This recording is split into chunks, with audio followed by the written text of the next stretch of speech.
Hello बच्चों, कैसे हैं आप। स्टोरी चैनल में मैं आपका स्वागत करती हूँ। आज की स्टोरी आलसी किसान की है। एक समय का बात है कि एक किसान था। वो बहुत आलसी था। वो अपना काम खुद से नहीं करता था और अपना काम नौकरों के सहारे छोड़ता था। तो एक बार की बात है, उसका मित्र, उसका नाम माता दीन था, वो उसे मिलने के लिए आया।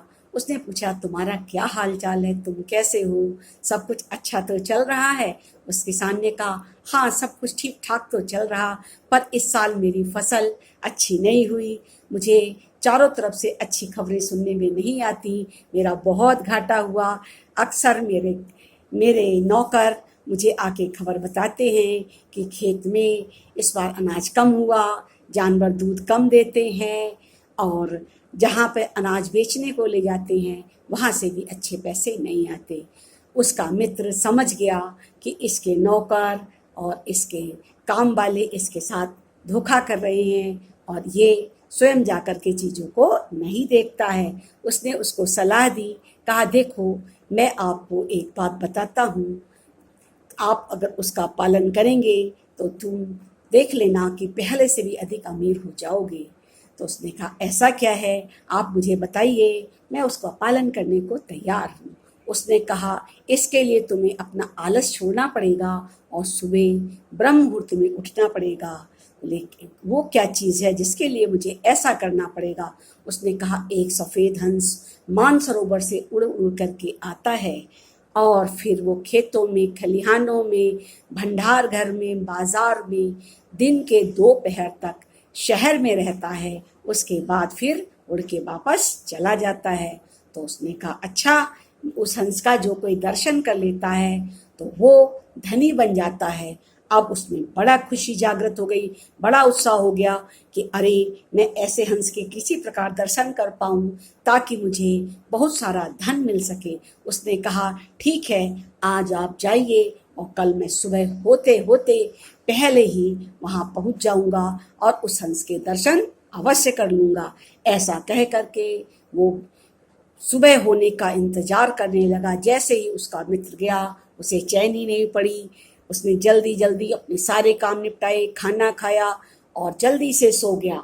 उसने सोचा, देखें घड़ी में कितने बजे हैं। उसने देखा, अरे अभी तो 1 बजा है। उसने कहा, हे प्रभु, 4 कब बजेंगे, मैं कब जल्दी जगूंगा, कब वहाँ जाऊंगा और कब मैं अपनी फसल के लिए उस हंस के दर्शन कर पाऊंगा। ऐसे करते करते सुबह के 4 बज गए। अब तो उसे बहुत खुशी हुई कि मुझे उस दिव्य हंस के दर्शन होंगे, जिसके दर्शन से हमारी फसल अच्छी होगी, हमारे अनाज भंडार भरेंगे और सब कुछ पहले जैसा ठीक हो जाएगा। और वो बहुत खुशी से अपने घर से अपने खेतों की तरफ चला। जब वो खेतों की तरफ पहुंचा, उसने देखा, अरे ये क्या, कुछ लोग घुस करके चुपके से उसकी फसल काट रहे हैं। उसने कहा, अरे आप लोग ये क्या कर रहे हैं, तो मेरे खेत हैं, मेरे खेत से फसल चोरी करते हैं। उसने उसको डांटा और दंडित किया। वो लोग लज्जित हुए और चले गए। फिर वो खलिहान की तरफ गया तो उसने देखा कि लोग उसके खेत से, खलिहान से गेहूं चोरी कर रहे हैं। तो गेहूं निकालते हुए देखा तो भी उसे बड़ा आश्चर्य हुआ। अरे ये क्या, आप हमारे वहाँ से चोरी कर रहे हैं। और उसने उनको भी डांटा और वापस भेज दिया। इसके बाद उसने सोचा, चलो गौशाला में देख लेता हूँ, वहाँ सब कुछ ठीक तो चल रहा है। जब वो गौशाला में पहुँचा तो उसने देखा कि जो दूध निकाल रहा है वो अपनी पत्नी को बुला करके लोटे में भर भर के दूध दे रहा है और उसके घर में कम दूध पहुँचा रहा है। इस प्रकार उसने सबको कुछ न कुछ गलतियाँ करते, चोरी करते पकड़ लिया। अब उसे बड़ा गुस्सा आया। वो अपने घर में आया, उसने नाश्ता किया। उसने सोचा, अब नाश्ता करके फिर देखने जाता हूँ हंस को।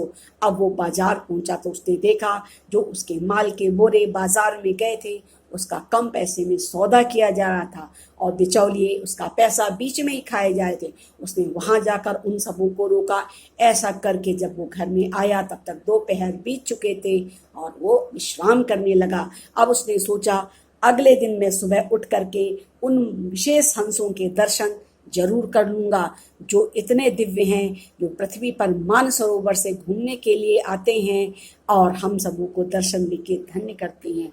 अब उसने फिर से हंसों का इंतजार किया अगले दिन 4 बजे उठ करके फिर उसने उसी प्रकार दौरा किया। फिर उसने देखा कि सब लोग ठीक से काम कर रहे कि नहीं। उसे सब लोग आज डरे हुए थे, ठीक से काम करते हुए नजर आए। फिर वो बाजार गया, बाजार में तौल भी ठीक हो रही थी।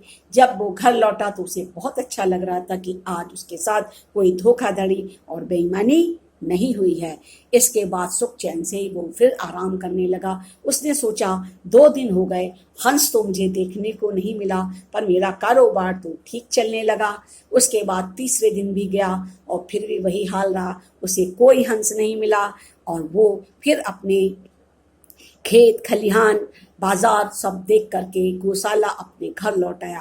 इस प्रकार उसकी एक अच्छी आदत बन गई कि वो रोज सुबह ब्रह्म मुहूर्त में जगता और अपने खेत खलिहान और बाग बगीचे सब देखने चला जाता।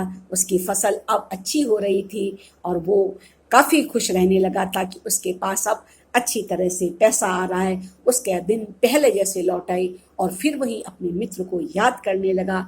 तब उसने मित्र को बुलाया। मित्र जब आया तो उसने कहा, बताओ भाई, वो सफ़ेद हंस कहाँ रहता है, किस डाल पे बैठता है, किस सरोवर पे बैठता है? मुझे तो आज तक नहीं दिखा। मैं रोज जाता हूँ, 4 बजे उठता हूँ, परंतु ये मैं कह सकता हूँ कि जिस दिन से मैं हंस को देखने गया तो मेरे खेत खलिहान बाग बगीचे गौशाला सब में ठीक से काम होने लगा। हमारा कुछ स्टाफ जो चोरी करता था, हमें गलत सूचनाएं देता था, अब वो सब बातें ठीक हो गई हैं और मेरे पास अब पहले के मुकाबले अधिक धन आने लगा है। उसके मित्र ने समझाया, ये परिश्रम ही सफ़ेद हंस है और कोई चीज़ हंस नहीं है। हमें जागरूक होना चाहिए और दूसरों पर आश्रित नहीं होना चाहिए। जब हम आश्रित हो जाते हैं, दूसरों के सारे अपने काम करने लगते हैं, तो हमें हमारी मेहनत का सही फल नहीं मिलता। उसका फल कोई और ले जाता है और हम सोचते हैं कि हमें लाभ होगा, पर लाभ नहीं होता। तो हमें इस कहानी से बच्चों शिक्षा ये मिलती है कि हमें ज़्यादा से ज़्यादा काम अपने आप करने चाहिए। अगर हमें हमारा काम भारी है, स्टाफ और नौकरों से भी काम लेना है, तो उनके ऊपर नज़र रखना चाहिए। हमें वहाँ पहुँचना चाहिए, चीज़ों को देखना चाहिए, चीज़ों को रिकॉर्ड करना चाहिए और उनके जो कुछ भी परिणाम आते हैं वो सब हमें खुद मालूम होना चाहिए। दूसरों की खबर से हमें संतुष्ट नहीं हो जाना चाहिए।